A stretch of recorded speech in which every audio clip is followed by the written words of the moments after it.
Hi viewers, welcome to our channel. ప్రస్తుతం మనతో పాటు ఇమ్మంది రామారావు గారు సీనియర్ జర్నలిస్ట్ ఉన్నారు. వారితో ఒకసారి మాట్లాడదాం. సార్ నమస్కారం. సార్ నమస్తే. సార్ ప్రభాస్ గారి రాజాసాబ్ మూవీకి సంబంధించిన గ్లిమ్స్ మనం చూస్తున్నాం సార్. సో మారుతి గారి డైరెక్షన్లో వస్తున్న ఈ సినిమా పైన కూడా చాలా ఎక్స్పెక్టేషన్స్ ఉన్నాయి సార్. సార్ మీకు మరి గ్లిమ్స్ ఎలా అనిపించింది? అందులో ప్రభాస్ గారి లుక్స్ చాలా సినిమాలతో పోలిస్తే చాలా బెటర్గా, అంటే చాలా బాగున్నాయని కూడా కాంప్లిమెంట్స్ రావడం చూస్తున్నాం. అది చిన్న వెలతి ప్రభాస్ గారి ఏదైనా డైలాగ్ ఉంటే బాగుండు అనుకున్న వాళ్ళు కూడా ఉన్నారు సార్. సో మీకు ఎలా అనిపించాయి గ్లిమ్స్? మరి ఏం చెప్తారు ఈ సినిమా గురించి? అంటే మనకున్న డైరెక్టర్లలో మారుతి సక్సెస్ఫుల్ డైరెక్టర్, సక్సెస్ఫుల్ పేద హిట్లు కొట్టేశాడని చెప్పలేం, కానీ ఏ సినిమా కూడా డిసప్పాయింట్ చేయలేదు. అది ప్రధానమైన అంశం.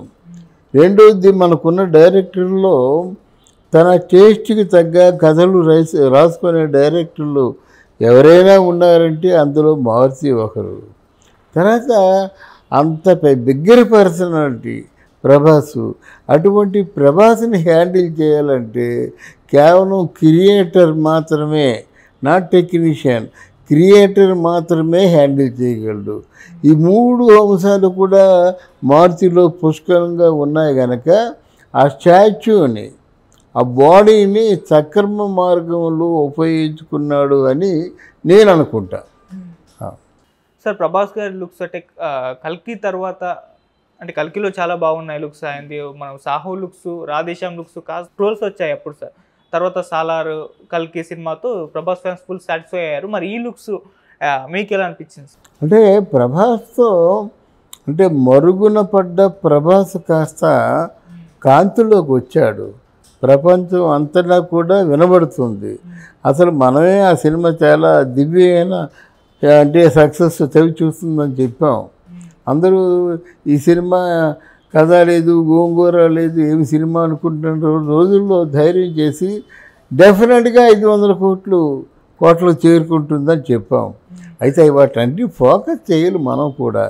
ఎందుకంటే వాళ్ళ దృష్టిలో పడిందా పడలేదా, అసలు ముందు మనం చెప్పిన ప్రకారంగా జరిగింది కదా, అన్నీ మనం చెప్పినట్టే జరుగుతున్నాయి.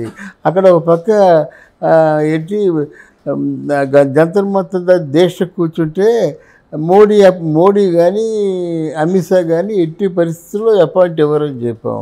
అదే జరిగింది. అంటే ప్రజలకు తెలియాలి. ఇప్పుడు కూడా ఈ సినిమా అంటే we should not compare this cinema with Baahubali and కల్కి. ఇది యావరేజ్. అంటే సినిమా ఫెయిల్ అవ్వకుండా it won't disappoint the public. And వేరే ఆ రాధేశ్యామ్తో ఆది పురుష్, ఆ పేరే మర్చిపోతాను, అందులో రాముడును ఆంజనేయ స్వామిని వాళ్ళ తాలూకు ఆ సౌందర్యం చూద్దాంరా. అంటే రామాయణం రాసినటువంటి వాల్మీకి రామాయణంలోంచి ఏ సన్నివేశాలైనా తీసుకున్నాడా అంటే రామాయణంలో రామాయణ మర్మాలు కొన్ని ఉన్నాయి, అవి తీసుకుంటే సూపర్ హిట్ అయిపోతాయి. అలా తీసుకున్న వాటిలో వచ్చినయే మనకి ఇది మాయాబజార్ కానీ, శ్రీకృష్ణ పాండవీయం కానీ, ఇట్లాంటి కొన్ని చిన్న రామాయణంలో ఉన్నటువంటి హార్ట్ టచింగ్ పాయింట్స్ని తీసుకుంటే సినిమా అయిపోతుంది అన్నమాట. అలా తీసుకున్నాడేమో అనుకున్నాను, కానీ ఆ సినిమా చూసినందుకు మనల్ని మనం తెచ్చుకోవాలి. అలా చేయలేదు. కానీ ఇప్పుడు అలా కాదు. ఈయన కూడా చాలా జాగ్రత్తగా ఉంటున్నాడు. అందులో టోటల్ కంటెంట్ ఏమిటి చెప్పండి. ముందు కథ ప్రధానమైందని తెలుసుకున్నాడు కనుక ఈరోజు అక్కడే కథ చర్చ దగ్గర కూర్చుంటున్నాడు, మ్యూజిక్ సిటీకి దగ్గర కూర్చుంటున్నాడు, అని చాలా కోలుకున్నాడు. మునుపటి రోజుల్లో బద్ధకస్తుడు ప్రభాస్ కంటే ఇప్పుడు చాలా చలాకీగా, చాలా జోష్తో సినిమాలు చేస్తున్నాడు. ఈ జోషే ఆయన తాలూకు సక్సెస్ కారణం అవుతుంది. సార్ ఈ గ్లిమ్స్ చివరిలో హర్రర్, కామెడీ అండ్ రొమాన్స్ అని చెప్పేసి వేశారు. సో ఈ మూడు కలయికలో ఈ సినిమా ఉంటుందని చెప్పేసి ప్రభాస్ గారు ఫస్ట్ టైం మరి హర్రర్ మూవీస్లో కనబడబోతున్నారు సార్. మరి ఈ మూడింటిని డైరెక్టర్ గారు ఏ విధంగా హ్యాండిల్ చేస్తారు? ప్రభాస్ గారు క్యారెక్టర్ని అందులో ఎలా ఇన్వాల్వ్ చేస్తారని సార్? అంటే హర్రర్ ఫస్ట్ టైం కదా, మీరేం చెప్తారు? హారర్ అంటే భయానకమేనండి. పెద్దగా హారర్ అంటే ఇంగ్లీష్ హారర్ సినిమాలాగా వీళ్ళు చేయరు, గ్రాఫిక్స్ కానీ అంత చేయరు. కొంచెం సస్పెన్స్, కొంచెం భయం పెట్టేలాగా ఉండాలి. హారర్ అంటే అదే కదా ముఖ్యంగా. మరి రొమాన్స్ చూడవలసిన అవసరం లేదు, ఎంటర్టైన్మెంట్ చూడవలసిన అవసరం లేదు. ఇలాగా కొన్ని రసాలు ఈజీగా పండించగలరు. కానీ హారరు తర్వాత ఏమిటి ఇంకా ఏదో ఉంది కదా, ఆ? అది అది అవి కొంచెం ఆలోచించుకొని కథ అనుకోవాలి. ఓకే సార్, మరి నెక్స్ట్ ఇయర్ ఏప్రిల్లో ఈ సినిమా రాబోతుంది, దాన్ని అనౌన్స్ కూడా చేస్తారు. మరి నెక్స్ట్ ఇయర్ అంటే ఇయర్ కూడా మనం చూసాము, ప్రభాస్ గారి కల్కి సినిమా వచ్చింది, లాస్ట్ ఇయర్ డిసెంబర్లో సలార్ మూవీ వచ్చింది. అంటే బ్యాక్ టు బ్యాక్స్ ప్రభాస్ గారి సినిమాలు, పాన్ ఇండియన్ సినిమాలే బ్యాక్ టు బ్యాక్ ఒక మంత్స్ గ్యాప్లో రిలీజ్ అవుతున్నాయి సార్. మరి నెక్స్ట్ ఇయర్ ఆయన దగ్గర నుంచి ఎన్ని సినిమాలు ఎక్స్పెక్ట్ చేయొచ్చు అంటారు సార్? అంటే కల్కి 2కి మన ప్రభాస్కి ఏమి సంబంధాలు లేవండి. ఇది కల్కి 2 అన్నది అశ్విని దత్. అశ్విని దత్కి సలహా ఇచ్చేవాడు కాదు ప్రభాసు. అయినా పెద్దలంటే మంచి మర్యాద. కల్కి 2 తీయడమే కాకుండా కల్కి 2 డైరెక్ట్గా హిందీలోను కన్నడలోను రిలీజ్ చేసి ఏర్పాటు చేస్తారు.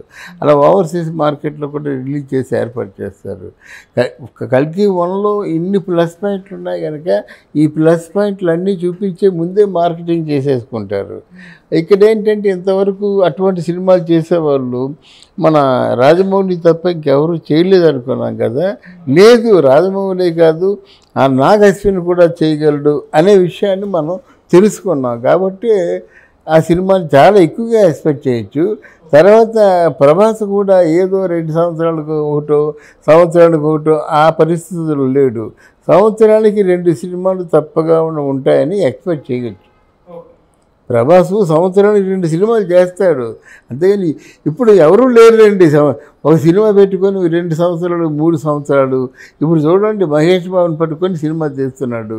ఇప్పుడంతా 24, 27 ప్రారంభంలో రిలీజ్ చేస్తే గొప్పదే. అంటే 2 సినిమాలు 2 సంవత్సరాల్లో కూడా అవ్వండి. అది ఒకటి తర్వాత ఇంకొకటి చేస్తాడు. 2 సినిమాలు ఒక సంవత్సరంలో అయిపోతే నెక్స్ట్ మొదటి సినిమా ఏదైనా ఉందంటే అకిరానందనే. వాళ్ళకి అకిరానందన్ మీద చాలా కథలు విజయేంద్ర ప్రసాద్ రాసుకున్నాడు. ఆయన తాలూకు కోరిక మన్నించడం రాజమౌళి ధర్మం కదా. అది సరే, నేను చెప్పేది ఏంటంటే ఏ ఆర్టిస్ట్ కూడా ఇంతకుముందులాగా ఏదో రాసేసి 3 సంవత్సరాలు 4 సంవత్సరాలు ఒప్పందాలు ఒప్పందాలు రాసుకునే పరిస్థితిలో లేరు. ఎందుకంటే బాబు మన తలకాయ రేపి షూటింగ్ పెట్టి తొందరగా అవగొట్టేసాయి అంటారన్నమాట. అది. Thank you so much. Thank you అమ్మా.